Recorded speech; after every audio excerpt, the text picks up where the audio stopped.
So, what was my biggest challenge?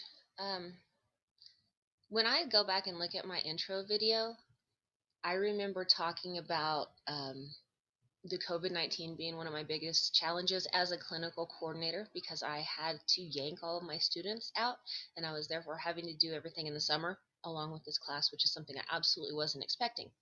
So, so definitely COVID was one of my biggest challenges, and little did I know that it was going to affect me in a different way as well. And when I ended up getting it, and even though I stayed asymptomatic, I didn't know that at the time. I didn't know I was going to be that, and that just added. Even though I didn't feel bad, it added a whole nother level of stress. Like, oh my, how bad is this going to get? So that was a little stress on top of everything else. But thankfully, all that worked out. And those are just physical challenges. The other thing I looked at was in my intro video, the time. I thought that I was going to run out of time. 5.5 weeks, a lot of work, but that ended up not being so bad either. But what I did notice after the fact is that I felt like my confidence level it's so much better now. When I first started this practicum, my confidence level was okay, but it wasn't.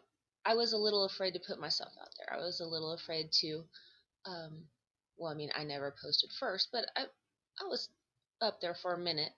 And as so, when we talked about leading our own assignments and all that stuff, I'm a laboratory scientist, so everything I've done, it's just in my career, has been a stepwise procedure. Step one, complete that, you go to step two, and with a little less structure in these, um, I was fine with it, but it just takes me a minute to switch gears from stepwise procedure to um, interpret this and do it your way.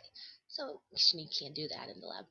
But that was kind of there. And uh, the other thing that and I don't feel this way anymore, but almost everybody had a background in K through 12 education, and it is a little maybe intimidating at first. I mean, I feel different now. But that was a little intimidating at first. So my challenges were some of them were mental and some of them were physical. But I feel very confident having finished this up right now, and I look forward to seeing what the next thing to happen is going to be.